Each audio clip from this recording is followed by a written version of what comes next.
ప్రస్తుతం అఖండ 2 సినిమాతో బిజీగా ఉన్నారు నందమూరి నటసింహం బాలకృష్ణ. బోయపాటి ఈ సినిమాను హై వోల్టేజ్ యాక్షన్ ఎంటర్టైనర్గా తెరకెక్కిస్తున్నాడు. ఈ ఏడాది దసరాకే అఖండ 2 రిలీజ్కి ప్లాన్ చేస్తున్నారు. ఈ సినిమా తర్వాత గోపీచంద్ మాలినేనితో ఒక సినిమా చేయబోతున్నారు. జైలర్ 2లో బాలయ్య గెస్ట్ రోల్ చేయనున్న సంగతి తెలిసిందే. సూపర్ స్టార్ రజనీకాంత్ హీరోగా నటిస్తున్న ఈ సీక్వెల్ను ఎంతో ప్రతిష్టాత్మకంగా తెరకెక్కిస్తున్నాడు దర్శకుడు Nelson Dilip Kumaran. Jailer super hit అయిన నేపథ్యంలో సీక్వెల్పై భారీ అంచనాలు నెలకొన్నాయి.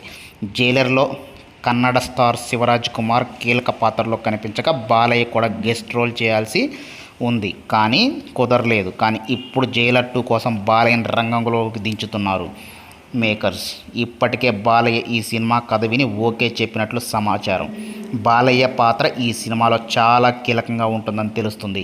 ఈ నేపథ్యంలో ఈ సినిమా కోసం బాలయ్య ఏకంగా 20 రోజులు ఇచ్చినట్లు రూమర్స్ వినిపిస్తున్నాయి. ఇదే నిజమైతే గెస్ట్ రోల్ అయ్యే ఛాన్స్ లేదు. ఖచ్చితంగా ఈ సినిమాలో బాలయ్య చాలాసేపు కనిపించే ఛాన్స్ అయితే ఉంది. నెల్సన్ టేకింగ్కు అనిరుద్ధన్ బీజిఎంకు బాలయ్య అలా నడిచొస్తే థియేటర్లు దద్దరిల్లుతున్నాయి.